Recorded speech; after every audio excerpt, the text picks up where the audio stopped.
नमस्कार दोस्तों। आज मैं आपको सुनाने जा रही हूँ।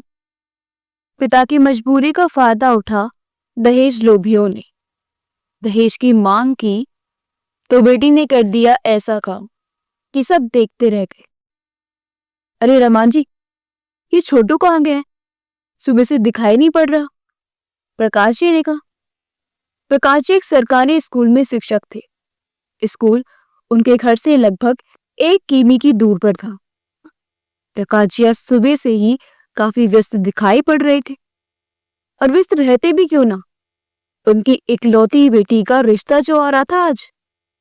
लड़का अच्छी कंपनी में अच्छी पोस्ट पर है और पैसे भी खूब कमाता है। अगर किसी तरह पायल इनके घर की बहू बन गई तो समझो प्रकाश जी के सर से एक बोझ उतर जाएगा। पायल इनके घर हमेशा खुश भी रहेगी और जिंदगी अच्छे से गुजरेगी। इसलिए आज से प्रकाश जी ही नहीं बल्कि पूरा परिवार खुश था और मेहमानों के मेहमान नवाजी करने को जुट गया था। वही तो गया है मिठाई और नाश्ता लेने। पायल की मां रवाजी ने अपने पति प्रकाश जी को जवाब दिया। मिठाई और नाश्ता लाने में कोई इतना देर करता है क्या? सब लापरवाह है घर में, कोई जिम्मेदारी नहीं समझता। प्रकाश जी थोड़ा गुस्सा करते हुए बोली, मेहमान भी अब पहुंचने वाले होंगे और नाश्ते के इंतजाम को कुछ पता ही नहीं है। क्या करूं मैं इस लड़के का, कुछ समझ नहीं आता। अरे पापा, आप गुस्सा क्यों हो रहे हो? मैं फोन करके पूछ लेती हूँ छोटू को। पायल अपने पापा को शांत कराते हुए छोटू को फोन करने लगी। फोन लाउड स्पीकर पर था। रिंग छोटू के मोबाइल पर जा रही थी। अरे रमान जी, खाने का क्या हुआ? तैयार कर रही हो ना? अजी हाँ, मैं अपना काम बाखूबी जानती हूँ। आज ना आप जरूरत से ज्यादा ही परेशान हो रहे हैं। ये लीजिए, पानी पीजिए।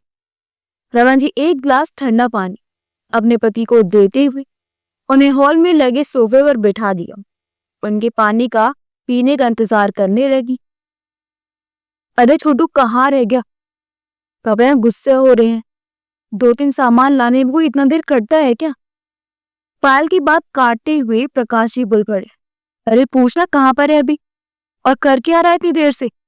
सब काम वाले दिन ही खरमंडल करेंगे। प्रकाश जी ने बोलना जारी रखा। अच्छा, तो भी है कहाँ पर? बस मार्केट से निकल रहा हूँ, छोटू ने जवाब दिया। पापा, छोटू रास्ते में है। अच्छा ठीक है, अब तुम भी जाकर फ्रेश हो जाओ, मेहमान आते ही होंगे। प्रकाश जी पायल से कहकर खुद अखबार पढ़ने में व्यस्त हो गए।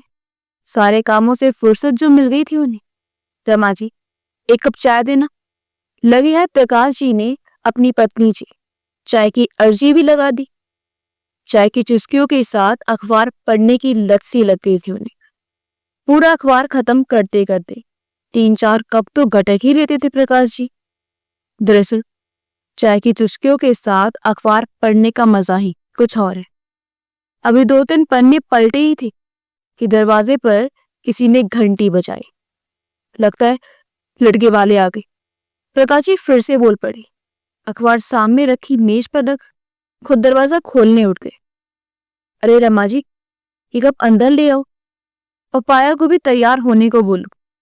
रमा जी कप उठा रसोई में चली गई और प्रकाश जी दरवाजे की ओर। अरे नालायक, इतनी देर करता है कोई रास्ता लाने में? सुधरोगे नहीं तुम। दिन भर बस आवारागर्दी करता रहता है। कम से कम आज तो घर पर रहो। घंटी छोटू ने बजाई थी। आधे रोज की तरह पापा की डांट सुन सीधा अंदर रसोई में माँ के पास चला गया।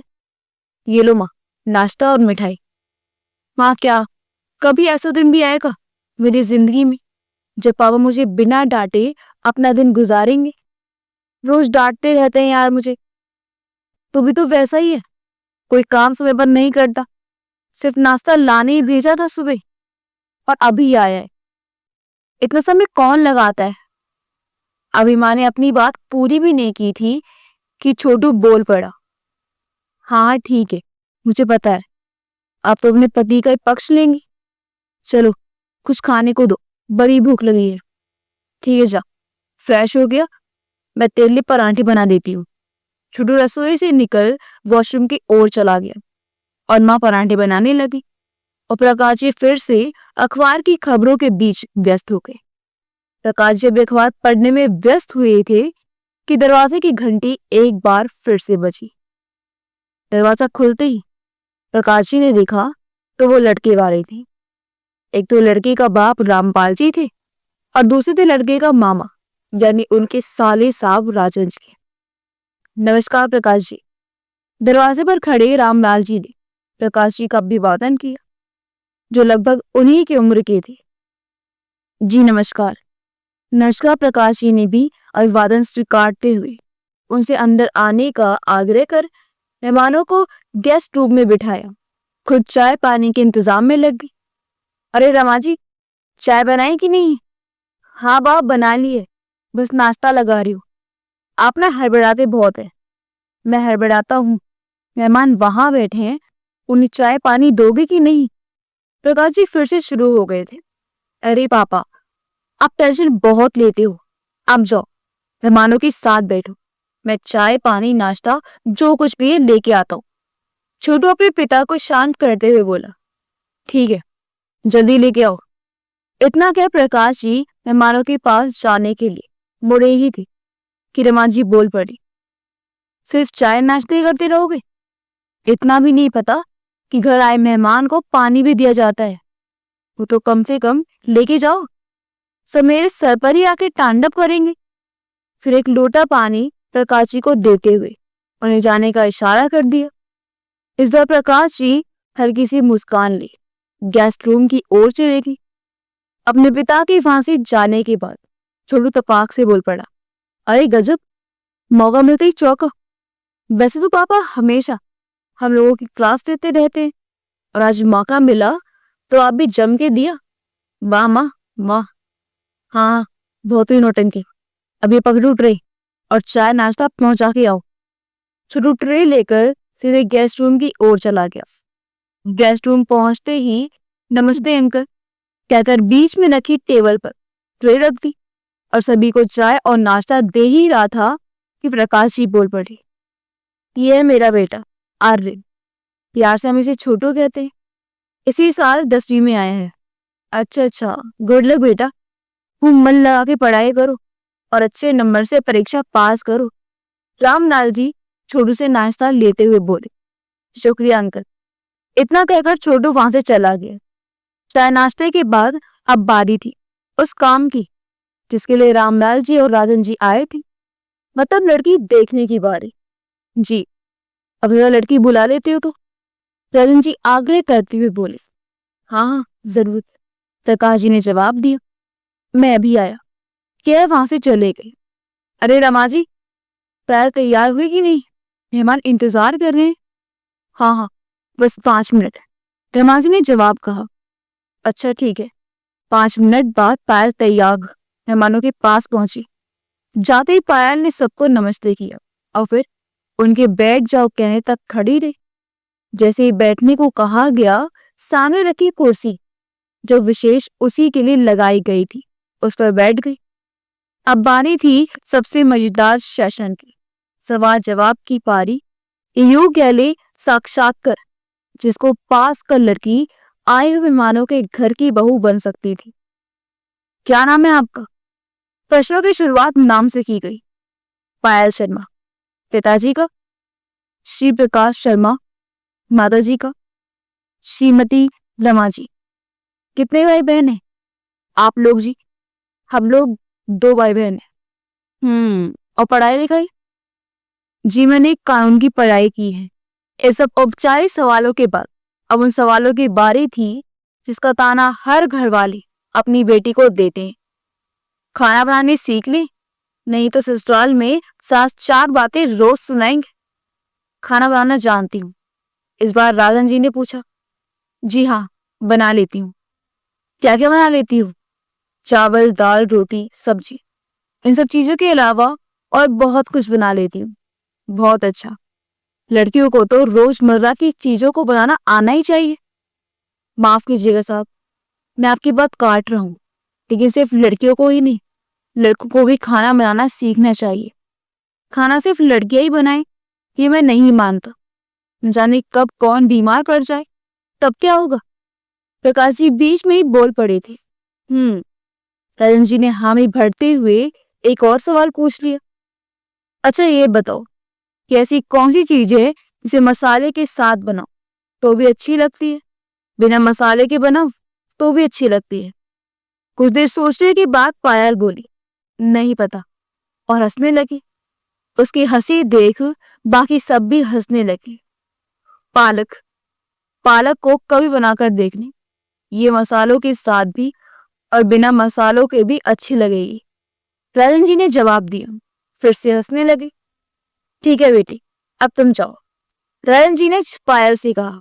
दरअसल उन्हें पायल पसंद आ गई थी, इसलिए उसे ज्यादा सवाल किए बगैर सीधे प्रकाश जी से बात करना बेहतर समझा। जो ही पायल सभी को प्रणाम कर कमरे से बाहर गई, रामलाल जी बात छेड़ते हुए बोल पड़े। जी प्रकाश जी, आपकी लड़की तो मुझे जच गई। अब आप बताइए कब आ रहे हैं लड़का देखने। आज इसमें लड़का क्या देखना, अच्छा ही होगा, अच्छा कमा खा रहा है, अपनी जिंदगी जी रहा है, तो अच्छा ही होगा ना। प्रकाश जी हल्की मुस्कान लिए सारी बात कह रहे थे। अब दरअसल बात ये थी कि प्रकाश जी के साले साफ लड़के को देख चुके थे और उन्होंने ही प्रकाश जी से कहा था कि मेरे दोस्त की शादी है, मैंने एक लड़का देखा है। पता लगाकर देखा तो पता चला लड़का अच्छी कंपनी में काम करता है, अच्छा कमाता है और शहर में अच्छी जिंदगी जी रहा है। और उससे भी अच्छी बात तो ये है कि लड़का हमारी बिरादरी का ही है। अब अगर उससे हमारी पायल की शादी हो गई तो समझो सारी समस्याएं दूर।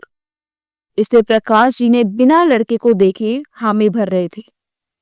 अरे नहीं नहीं, ऐसे कैसे, आपको भी हमारे घर आना ही पड़ेगा, कल परसों तक आइए।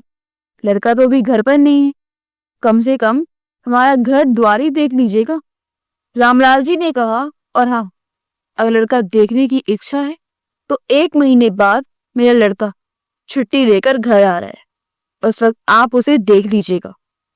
रामलाल जी अपनी बात पूरी कर प्रकाश जी के जवाब का इंतजार करने लगे। हाँ जरूर जरूर, आपको खबर कर दूंगा जिस दिन भी आऊंगा, प्रकाश जी ने जवाब दिया। बातें करते करते अब वक्त भी दोपहर के खाने का हो ही गया था। उधर रमान जी भी रसोई में खाना तैयार कर बस प्रकाश जी के कहने का इंतजार कर रही थी। और तभी प्रकाश जी आए और कहने लगे, रमा जी सब तैयार है ना, चलो चलो खाना लगाओ। खाना खाने के बाद कुछ देर विश्राम कर रामलाल जी प्रकाश जी को अपने घर आने का निमंत्रण दे रतन जी के साथ वहां से विदा ले अपने घर निकल पड़े। जो ही प्रकाश जी मेहमानों को बाहर छोड़ अंदर आए, रमा जी फौरन उसके पास पहुंचकर बोली, क्या क्या मेहमानों ने, पायल पसंद है ना उन्हें। इससे पहले कि रमा जी और सवाल पूछती, प्रकाश जी बोल पड़े, हाँ उन्हें पायल पसंद है और जल्द से जल्द अपने घर आने का न्योता भी दे गए हैं। हाँ तो चले जाइएगा। नहीं नहीं, परसों जाइए, परसों एकादशी शुभ रहेगा, वैसे भी शुभ काम के लिए जाना है आपको। रमा जी थोड़ी उतावली होकर प्रकाश जी को लड़के के घर जाने के लिए राजी करने लगी। अच्छा देखता हूँ, दिनेश को फोन करके प्रकाश जी को अपनी जेब से फोन निकाल अपने साले दिनेश को कॉल करने लगे। रिंग जा रही थी, दूसरी रिंग पूरी होने ही वाली थी कि दिनेश ने कॉल रिसीव कर लिया। हाँ जी प्रणाम, फोन से आवाज आई। चूंकि प्रकाश जी ने फोन लाउड स्पीकर पे रखा था तो दिनेश की आवाज रमा जी भी साफ साफ सुन सकती थी। हाँ खुश रहो, और हाल समाचार सब ठीक है जीजा जी, अपना बताइए, लड़के वाले क्या कह गए, उन्हें पायल पसंद है और परसों बुलाए भी हैं हम लोगों को, तो वही पूछ रहे थे परसों फुर्सत में हो ना। क्योंकि आज किसी काम में व्यस्त होने के कारण दिनेश प्रकाश जी के घर नहीं आ पाया था, मगर हाँ बोला था जिस दिन लड़के के घर जाएंगे उस दिन जरूर जाऊंगा। अच्छा ठीक है, मैं आ जाऊंगा, दिनेश ने जवाब दिया। ठीक है तो फिर परसों सुबह आ जाना, नहीं तो कल शाम तक ही आ सको तो और बढ़िया है। अच्छा ठीक है, देखता हूँ, शाम पर अगर फुर्सत हुई तो शाम को ही आ जाऊंगा, नहीं तो परसों सुबह पहुंच जाऊंगा 7 बजे। ठीक है, कहकर प्रकाश जी ने फोन कट कर दिया। पापा, मम्मी, अगली सुबह पायल खुशी से चिल्लाते हुए अपने माँ पापा के पास आई और अपने मोबाइल में कुछ दिखाते हुए बोली, ये देखिए, पता ये क्या है? क्या है? प्रकाश जी ने बिना मोबाइल देखे पायल से पूछा। पापा, मैं CALT परीक्षा में उत्तीर्ण हो गई हूँ। CALT मतलब कॉमन लॉ एडमिशन टेस्ट। इसे पास करने पर बेस्ट लॉ कॉलेज में जाने का रास्ता क्लियर होता है। पापा प्लीज एडमिशन करवा दो ना। कहाँ करवाना है? अभी काउंसलिंग बाकी है, काउंसलिंग के बाद ही कॉलेज का पता चलेगा। लेकिन मेरी इच्छा है कि मैं national law school of India university में एडमिशन करवाऊं, जो बेंगलोर में है। और फी कितनी है? ज्यादा नहीं, बस 80 लाख। मैंने इंटरनेट से सारी जानकारियां जुटा ली हैं। हाँ, 80 लाख रुपया। इतना पैसे कहाँ से लाऊंगा बेटा? कोई सस्ता वाला देखना। पापा, ये कोई सामान है क्या? सस्ता वाला देखो। लॉ का बेस्ट कॉलेज है तो कुछ और कर ले बेटा। इतनी फीस कहाँ से दे पाऊंगा पागल? सुबह सुबह चहकती हुई जो चिड़िया खुशी खुशी खुशखबरी सुनाने आई थी, वो अब उदास हो गई थी अपने पापा का जवाब सुन के। वैसे ऐसा नहीं था कि पायल को अपने परिवार की आय के बारे में पता ही नहीं था, मगर इच्छा तो इच्छा है, और पायल की लॉ पढ़ने की इच्छा से कौन वाकिफ नहीं था। जब भी जहां भी मौका मिलता तो वहीं अपनी लॉ पढ़ने की इच्छा जग जाहिर जो कर देती थी। क्या पापा, कुछ करो ना। इतना कह पायल मुंह लटकाए अपने कमरे की ओर चल पड़ी और प्रकाश जी स्कूल जाने की तैयारियों में जुट गए। जितनी आसानी से चेहरे पर सहज भाव रख वो पायल से अपनी बातें कह गए थे, असल में अंदर से वो उतने सहज थे नहीं। पिता जो है ऊपर से मर्द, अम्मा की तरह अपनी भावनाओं को आसानी से थोड़ी ना दिखा सकते थे। एक शिक्षक होने के नाते इच्छा प्रकाश जी की भी थी कि पायल अच्छी जगह से लॉ की पढ़ाई करे, लेकिन फीस सुनने के ही उनके होश फाख्ता हो गए थे। आखिर एक सरकारी स्कूल के शिक्षक ही तो थे प्रकाश जी। उनके महीने की तनख्वाह आते ही ऐसे गायब हो जाती जैसे गधे की सर से सींग। बड़ी मुश्किल से हर महीने बचत कर बेटे की शादी और अन्य दूसरे खर्चों के लिए पैसे रखते थे प्रकाश जी। पर जैसे ही पायल ने कॉलेज की फी बताई तो प्रकाश जी के तो कान गर्म हो गए। और होते भी क्यों ना, अगर एडमिशन करवा दिया तो इतनी बड़ी रकम वाली फी कॉलेज में देनी पड़ती। और दूसरी ओर पायल की शादी की चिंता। इससे बड़ी मुश्किल से दिल पर पत्थर रख उन्होंने पायल से कुछ और करने को कह दिया। रिमाजी टिफिन पैक कर दिया, निकलने का समय हो गया मेरा। हाँ, बस अभी लाई। रमाजी ने रसोई से आवाज लगाई, ये लो अपना टिफिन। ठीक है, मैं निकलता हूँ। प्रकाश जी रमा जी से टिफिन ली, स्कूल के लिए निकल गई और रमा जी फिर से रसोई के काम में व्यस्त हो गई। स्कूल से लौट प्रकाश जी ने सबसे पहले दिनेश को फोन किया। इस बार भी दिनेश ने दूसरी रिंग में ही कॉल रिसीव कर लिया। हाँ जी, आया नहीं? कल आऊंगा सुबह, थोड़ा काम में व्यस्त हो गया था इसलिए आज नहीं आ पाया। अच्छा ठीक है, लेकिन कल सुबह 7 बजे तक आ जाना। ठीक है जीजा जी, 7 बजे तक पहुंच जाऊंगा। दिनेश से बात कर फोन जेब में रखने वाले थे कि उनको ख्याल आया लड़के वालों को तो उसने खबर दी ही नहीं। तो फौरन रामलाल जी को फोन कर खबर कर दी कि कल हम लोग 2 व्यक्ति आपके घर आ रहे हैं। एक कप चाय देना रमा जी। फोन को जेब में रखते हुए प्रकाश जी ने रमा जी से 1 कप चाय की अर्जी लगा दी। अभी लाई, कह रमा जी चाय लाने चली गई। रमा जी प्रकाश जी को चाय दे रात्रि भोज की तैयारियों में जुट गई। प्रकाश जी चाय खत्म कर रात का खाना खाकर आज जल्दी सोने चले गए। अगले दिन सुबह के लगभग 7 बजे प्रकाश जी नहाकर निकले ही थे कि किसी ने दरवाजे की घंटी बजाई। रमा जी, देखो, कोई आया है शायद, दिनेश होगा। जो ही रमा जी ने दरवाजा खोला तो सामने दिनेश था। दिनेश अपनी दीदी के पैर छूते हुए बोला, जीजा जी तैयार हुए? अभी अभी नहाकर निकली हैं। तुम बैठो, मैं तेरे लिए चाय लेके आती हूँ। थे प्रकाश जी भी तैयार होकर हॉल में ही आ गए। एक मेले भी। ठीक है, तुम लोग बातें करो, मैं भी चाय लेके आती हूँ। कितनी दूर है यहाँ से? रमा जी के जाते ही प्रकाश जी ने दिनेश से पूछा, यही कोई 80-90 किमी होगा। दिनेश ने जवाब दिया, मतलब 4 घंटे लग जाएंगे। 10 बजे तक पहुंच ही जाएंगे ना हम लोग। अगर चाय पी के निकल जाएं तो दिनेश ने अपनी घड़ी में समय देखते हुए बोला, 10:30 बजे तो पहुंच ही जाएंगे। रामलाल जी किधर? दरवाजे की घंटी बजाई तो दरवाजा रामलाल जी ने खोला। नमस्ते प्रकाश जी। नमस्ते नमस्ते, प्रकाश जी ने जवाब दिया। आइए हमारे गरीब खाने में, रामलाल जी हंसते हुए बोले। रामलाल जी ने भी अपने मेहमानों का आदर सत्कार ठीक वैसे ही किया जैसे उनका किया गया था। चाय पानी के बाद प्रकाश जी ने बात छेड़ते हुए कहा, अगर लड़के की फोटो मिल जाती तो? हाँ, जरूर। ये भी कोई पूछने की चीज है? ये रही फोटो, आपके लिए रखी थी हमने, पुरानी है। और अभी का कहिएगा तो व्हाट्सएप से भिजवा देंगे। और हाँ, अगर फोटो से संतुष्टि ना हो तो भी वीडियो कॉल कर राहुल से बात कर अपनी बात पूरी किए। बगैर रामलाल जी ने अपनी जेब से मोबाइल निकाल वीडियो कॉलिंग की मदद से राहुल को प्रकाश जी के सामने हाजिर करवा दिया। अब प्रकाश जी और राहुल के बीच बस स्क्रीन का फासला था। राहुल एक बड़े से कमरे में बैठा था, शायद ही उसका ऑफिस था। नमस्ते अंकल, कैसे हैं? राहुल ने पूछा। ठीक हूँ बेटा, तुम बताओ कैसे हो? सवाल का जवाब देते हुए प्रकाश जी ने भी सवाल कर दिया। मैं भी ठीक हूँ अंकल, ऑफिस में ही हो क्या?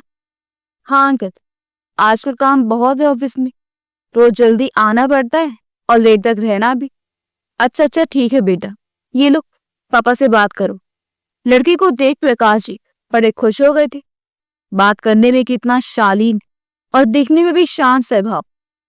ठीक है बेटा, बाद में बात करता हूँ। इतना कह रामलाल जी ने फोन कट कर दिया। हाँ तो कहिए, कैसा लगा हमारा बेटा राहुल? रामलाल जी ने प्रकाश जी से पूछा।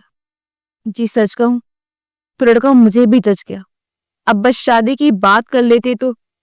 प्रकाश जी की बात पूरी होती कि रामलाल जी हल्के सी के साथ बोल पड़े। अरे भी हो ही जाएगा, शादी लंबे समय के लिए की जाती प्रकाश जी, इसमें जल्दबाजी करने की कोई दरकार नहीं है। प्रकाश जी ने हामी भर दी। आइए मैं आपको अपना घर दिखाता हूँ जहाँ आपकी बेटी रहेगी। रामलाल जी फिर से हंस पड़े। अपना घर और बगीचा दिखाने के बाद रामलाल जी ने उन्हें दोपहर के खाने का आग्रह कर भोजन करवाया। खाने के बाद कुछ देर विश्राम कर रामलाल जी से विदा ली प्रकाश जी और दिनेश अपने घर की ओर निकल पड़ी। दिनेश लड़की का फोटो लिया ना? प्रकाश जी ने पूछा।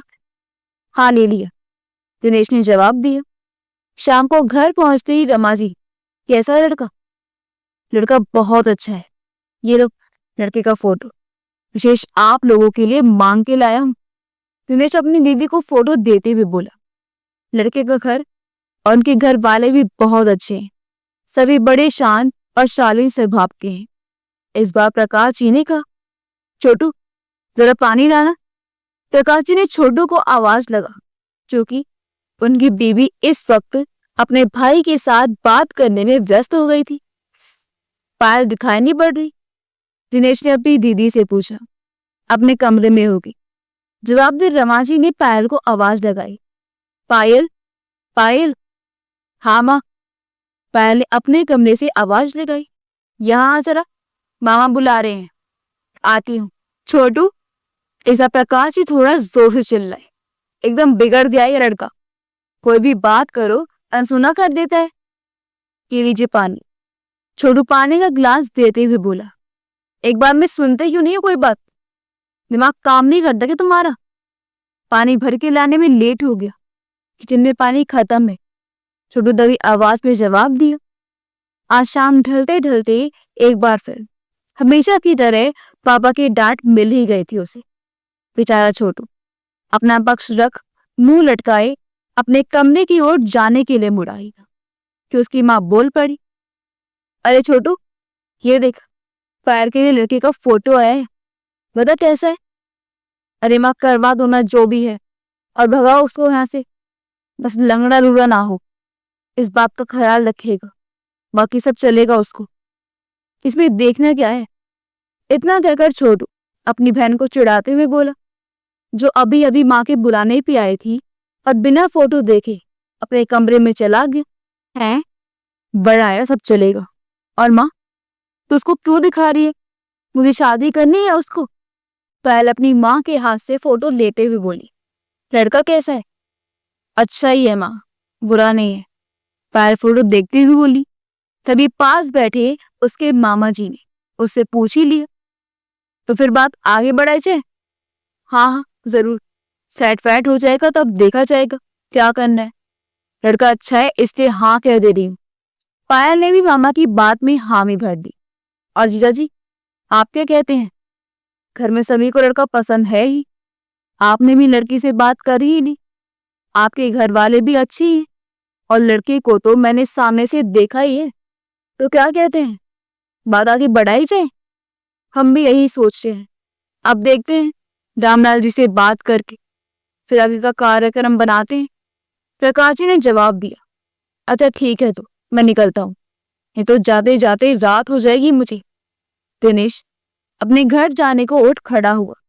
अरे शाम तो अब खत्म होने को आई, रात यहीं रुक लेते। रमा जी अपने भाई को बोली, अरे नहीं दीदी, कल सुबह मुझे कहीं और किसी जरूरी काम से निकलना है, इसलिए। दिनेश ने कहा, जाते जाते रात हो जाएगी। अरे नहीं, ज्यादा रात नहीं हो जाएगी, 7 बजे तक पहुंच जाऊंगा। और हाँ, कल जैसा होगा मुझे खबर करिएगा। और फिर दिनेश अपनी दीदी और जीजा जी से विदा ले अपने घर की ओर रवाना हो जाता है। अगली सुबह प्रकाश जी ने रामलाल जी को कॉल कर बात आगे बढ़ाने की बात कही, तो रामलाल जी ने भी खुशी खुशी हामी भर दी और कभी भी आने का निमंत्रण दे दिया। फोन रखते ही प्रकाश जी ने पंडित जी को फोन लगाकर शुभ दिन कौन सा है इस सप्ताह में पूछ आगे का कार्यक्रम की तैयारी में जुट गई। पंडित जी ने भी कल का ही दिन शुभ बताया। अब प्रकाश जी ठहरे लड़की के बाप, शुभ दिन व्यर्थ में ना चला जाए इसलिए बिना देर किए कल ही जाने का निश्चय कर लिया, क्योंकि उन्हें लड़का और लड़के वाले दोनों जज गए थे और किसी भी हालात में वो रिश्ता छोड़ना नहीं चाहते थे। हेलो दिनेश, कहाँ हो। प्रकाश जी ने दिनेश को कॉल कर पूछा। जी जिया जी, मैं तो बाहर हूँ, बताया था ना, कुछ जरूरी काम था। अच्छा, कब तक आओगे। शाम तक। ठीक है, तो लड़के वाले के यहाँ कल ही जाना है रिश्ता पक्का करने। पंडित जी को दिन दिखवाया तो कल का दिन ही शुभ बोले, इसलिए कल ही जाने का सोचे। ठीक है जीजा जी, आज आने में तो लेट होगा, इसलिए कल सुबह वही 7 बजे तक पहुंच जाऊंगा। दिनेश से बात कर प्रकाश जी ने रामलाल जी को खबर कर दी कि कल हम लोग रिश्ता पक्का करने आ ही रहे हैं। अगले सुबह दोनों जीजा साला रिश्ता पक्का करने निकल पड़े और शाम तक वापस ठीक उसी समय पहुंचे जैसे 2 दिन पहले लड़के का घर देखकर आए थे। दरवाजे की घंटी बजी। छोटू, जाके दरवाजा खोलो, देखो कौन है। समाजी ने कहा, दीदी को बोलो मैं मैच छोड़कर नहीं जा सकता। छोटू मैच देखना जारी रखा। मैच अगर T20 का हो, वो भी इंडिया और वेस्ट इंडीज का बीच, तो फिर कौन जाना चाहेगा उसे छोड़ के। पापा होंगे, रमा जी फिर से बोली, और अगर पापा होंगे तो पक्का डांट खाएगा तू, क्योंकि माँ सब्जी काटी है और मैं कह दूंगी कि मैंने मेहंदी लगा ली है इसलिए नहीं खोला दरवाजा। लेकिन तू क्या बोलेगा, मैच छूट जाता इसलिए नहीं खोला। पायल बोलकर हंसने लगी। घंटी फिर से बजी। इस बार रमा जी खुद उठी और दरवाजा खोलने जाने लगी। तभी छोटू झट से उठा और दौड़कर दरवाजा खोलने चला गया। नालायक, इतनी देर लगती दरवाजा खोलने में, कब से बाहर खड़ा हूं, प्रकाश जी ने अपना अधूरा काम आखिरकार निपटा ही लिया। मतलब दिन भर में एक बार छोटू को डांटने का। छोटू भी अपनी खुराक ले फिर से मैच देखने में व्यस्त हो गया। अब उसे भी कहाँ फर्क पड़ता था उनकी डांट का। रोज की बात जो हो गई थी उसके लिए। प्रकाश जी हॉल में लगे सोफे पर शांत होकर बैठ गए। दीदी थोड़ा पानी लाओ तो, दिनेश ने कहा। सामने बैठी पायल जो मेहंदी लगाने में व्यस्त थी पापा के पास पहुंच बड़े प्यार से बोली, बात हो गई क्या पापा? मेरा वीजा लग गया क्या? प्रकाश जी पायल की बात सुन हंस पड़े। वीजा? हाँ बस समझो लग ही गया। अब तैयार हो जाओ और अपना सामान पैक कर लो। बहुत जो तेरी यहाँ से छुट्टी होने वाली है। बड़ा आया, कुछ पैक नहीं होगा मेरा सामान, जैसा है वैसा ही रहेगा, कह देती हूँ। पायल थोड़ा मुंह बनाकर बोली। ये लो पानी। रमा जी ने दिनेश को पानी देते हुए पास लगी कुर्सी सरकाकर बैठ गई। हाँ हाँ भगाओ उसको, सामान वामान सब खाली कराओ उसका। अब कमरा समझो मेरा। छोटू ने भी मौका देख चल रहे बातों ने दंगल में कूद पड़ा। तू चुप कर, रमा जी ने छोटी को धीरे से डांटते हुए प्रकाश जी से बोली। तो क्या बात हुई? बात करने गए थे, बात पक्की हुई या नहीं? अब अपने यहाँ बात पक्की करने का मतलब लेन देन की बात करना, या सहज भाषा में कहें तो फिर दहेज की बात। क्या हुआ बताइए ना, रमा जी ने फिर से बड़ी उत्सुक होकर पूछा।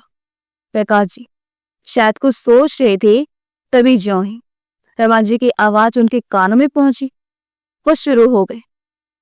हाँ हो गई ना बात पक्की, 6 लाख नकद और शादी का खर्च बस। अच्छा।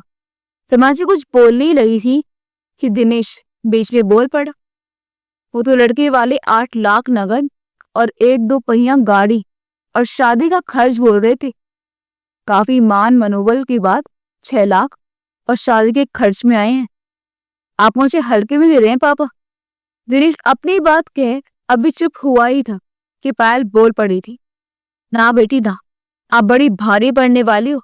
प्रकाश जी ने मजाकिया लहजे में पायल को बोला ही था कि पायल फिर से बोल पड़ी, और इस बार लहजा थोड़ा उग्र करते हुए। मैं मजाक नहीं कर रही पापा, 6 लाख तो दूर की बात है, मैं तो एक चवन्नी न दूंगी दहेज किसी को अपनी शादी के लिए। एक तो पता नहीं इन लड़के वालों को पैसे देते क्यों हैं, किस बात के लिए 6 लाख नकद और शादी का खर्च। बाप का माल समझ के रखा है। मुझे नहीं करनी ऐसे घर में शादी जहाँ रिश्ते के नहीं पैसे के भूखे रहते हो। बेटा बड़े मुश्किल से मिलता है ऐसा रिश्ता, और तो और ऐसे रिश्ते के लिहाज से बहुत कम डिमांड रखी है लड़के वालों ने। नहीं तो प्रकाश जी ने अपनी बात खत्म भी नहीं की थी कि पायल फिर से बोल पड़ी। क्या उनकी डिमांड कम है? कि 6 लाख कम है पापा? अरे प्रकाश जी कुछ बोलते कि पायल फिर से शुरू हो गई। अच्छा चलिए ये बताइए कि आपके पास कितना पैसा है अभी? तुम्हें पैसों की चिंता करने की कोई जरूरत नहीं है बेटा, मैं कर लूंगा इंतजाम पैसों का, उसकी चिंता तुम छोड़ दो। इतना बोल प्रकाश जी ठीक से सांस भी नहीं ले पाए थे कि पायल फिर से बोल पड़ी। हाँ हाँ पता है, आपका इंतजाम कर्ज लेने के सिवाय और क्या करेंगे आप? क्या मुझे घर की आमदनी का इल्म नहीं, या मुझे घर की बचत का इल्म नहीं? पायल को बीच में टोकते हुए प्रकाश जी बोल पड़े। ये पागल सी बात करने लगी हो, यूं तो कभी उन्हें पायल से ऐसी बात नहीं की थी, मगर आज थोड़ा बिगड़ते हुए बोल पड़े। पता भी है उन लोगों के बारे में, बहुत ही अच्छे और सुलझे हुए लोग हैं वो। दिनेश तुम ही बताओ इसको, कैसे लोग हैं वो? बात खत्म होते ही फिर से पायल बोल पड़ी। काहे का अच्छा और सुलझे हुआ मामा जी? जो लोग दूसरों की स्थिति खराब कर अपनी स्थिति सुधारते हो वो कभी अच्छे और सुलझे हुए नहीं हो सकते मामा जी।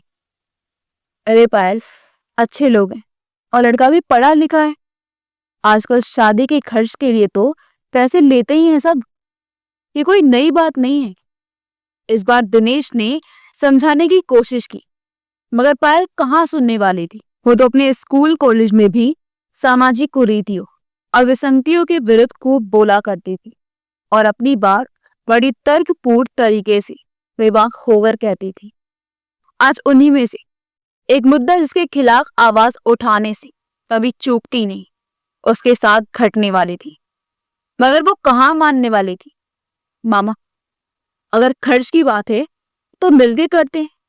शादी तो अकेले लड़की की हो नहीं रही है, लड़के की भी हो रही है, तो सिर्फ लड़की वाले खर्च क्यों उठाएं? और तो और 6 लाख नकद, ये क्यों दे? अभी 6 लाख नकद बोले हैं, फिर जैसे जैसे शादी की तारीख करीब आएगी तो कहेंगे लड़की को जेवर देंगे, तो हमें क्या, आपकी बेटी पहनेगी। लड़के को एक गाड़ी देंगे तो उससे हमको क्या, आपका ये दामाद घूमेगा। मतलब हद है यार। और ये बात हम समझ ही रहे, सब लेते हैं कि दलील दे। हम समाज में इस समस्या को और बढ़ावा दे रहे हैं, मगर बिना दहेज के आजकल शादी करता ही कौन है। यहाँ तक कि जितनी बड़ी पोस्ट पर लड़की की नौकरी लगी हो उसी के हिसाब से दहेज की मांग है। आजकल तो अनपढ़ भी लाखों लिए बिना शादी नहीं करते। पायल के बीच में ही उसकी माँ बोल पड़ी थी।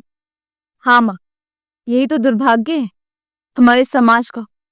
पढ़े लिखे लोग जिनकी जिम्मे ये काम है कि समाज में फैली कुरीतियों और समस्याओं, विसंगतियों के विरुद्ध आवाज बुलंद करे, वही इन समस्या को बढ़ावा दे रहे हैं।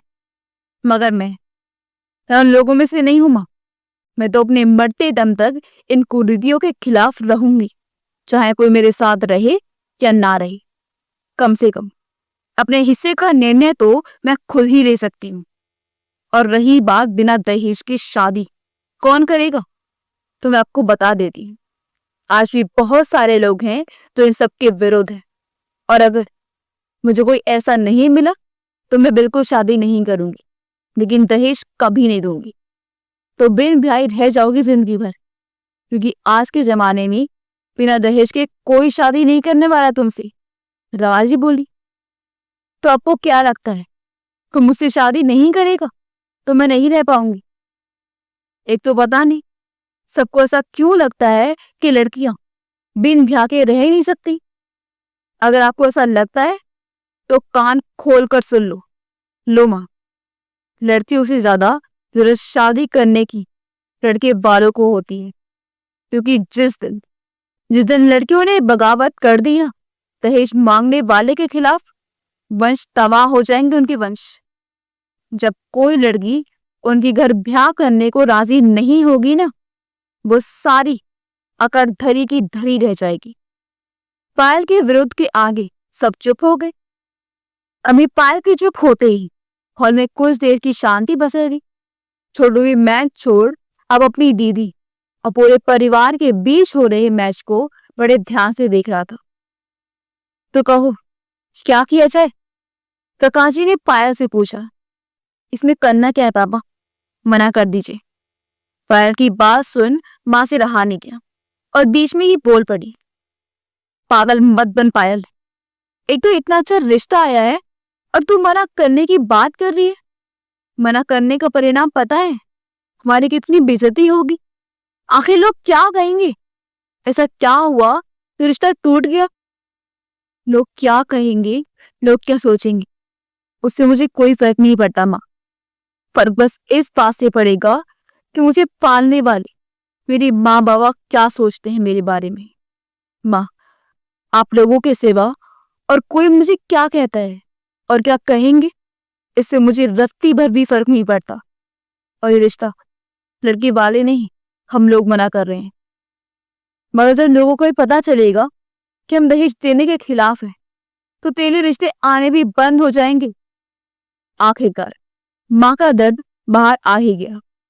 जानती हूँ ऐसा भी हो सकता है, लेकिन इसके खिलाफ शुरुआत कहीं से तो करनी ही पड़ेगी ना, किसी और से नहीं तो मेरे से ही सही। क्या हर्ज है?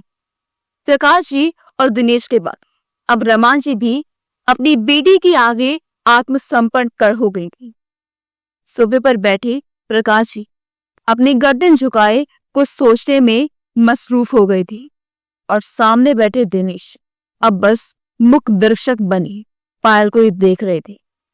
पायल, अपने पिता के पास गई और बड़े विनम्र से बोली, पापा, ऐसा नहीं है कि मैं शादी के खिलाफ हूँ, मगर हाँ, दहेज का पुरजोर विरोध करती हूँ और ऐसे घर में तो हरगिज शादी नहीं करूंगी जिनके घर दहेज की मांग हो। पापा, जिन कुरीतों के खिलाफ मैं आज तक बोलती आई हूँ, जिनसे समझौता ना करने की कसम खाई है, क्या आप चाहते हैं कि मैं उन कस्मों को तोड़ दूं, अपने सिद्धांतों का गला घोट दहेज देकर शादी कर लूं? पापा, यही कारण है कि हमारा समाज आज तक नहीं बदला। बदलाव सब चाहते हैं, मगर काम करना कोई नहीं। दहेज के खिलाफ सब बोलेंगे गलत है, रोज अखबार में दहेज से संबंधी खबरें पढ़ते रहेंगे, अफसोस भी करेंगे, मगर दहेज देना कभी नहीं छोड़ेंगे। महिला शक्तिकरण की बात सब करेंगे, मगर जब बात अपने घर की आती है तो सारे टैं बोल जाते हैं। पर मैं ऐसी नहीं हूं पापा। आप जो पैसे मेरी शादी में खर्च करना चाहते हैं, उन पैसों से आप मेरा एडमिशन किसी अच्छी कॉलेज में करवा दें। मैं अच्छे से पढ़ लिख कर आत्मनिर्भर होना चाहती हूँ। एक बार जो मैं आत्मनिर्भर हो गई तो फिर देखना, मेरे लिए बिना दहेज वाले रिश्ते आपके पास आएंगे। और अगर ऐसा हो गया तो समझो, हर एक बाप दहेज देने की बजाय उन पैसों से अपनी बेटी को पढ़ाएंगे और उन्हें इस काबिल बनाएंगे कि कोई लड़का उसे दहेज मांगने की जरूरत ना कर सके। प्लीज पापा, प्लीज। और वैसे भी ये मेरे लिए आया पहला रिश्ता ही है। कई लड़कियां तो कई लड़कों को ऐसे छांट देते हैं, एक आध को तो मैं भी ना कर ही सकती हूँ ना। प्रकाश जी कुछ देर सोचने के बाद, ठीक है बेटा, जाओ, तुम ही खुश रहो। रामलाल जी को रिश्ते के लिए मना कर देता हूँ। इतना सुनना था कि पायल अपने पापा से इस कदर लिपट गई मानो कोई जंग जीत गई हो। इस बाप बेटी के मिलन में पायल को ये भी ख्याल ना रहा कि उसके हाथ की मेहंदी खराब हो गई और पापा की कमीज पे। मगर प्रकाश जी अपनी बेटी की समाज के प्रति समर्पण को देख गदगद हो गई और उसके अंदर के जज्बे को मानना नहीं चाहते थे, इसलिए मान गए, वरना वो कहाँ मानने वाले में से थे।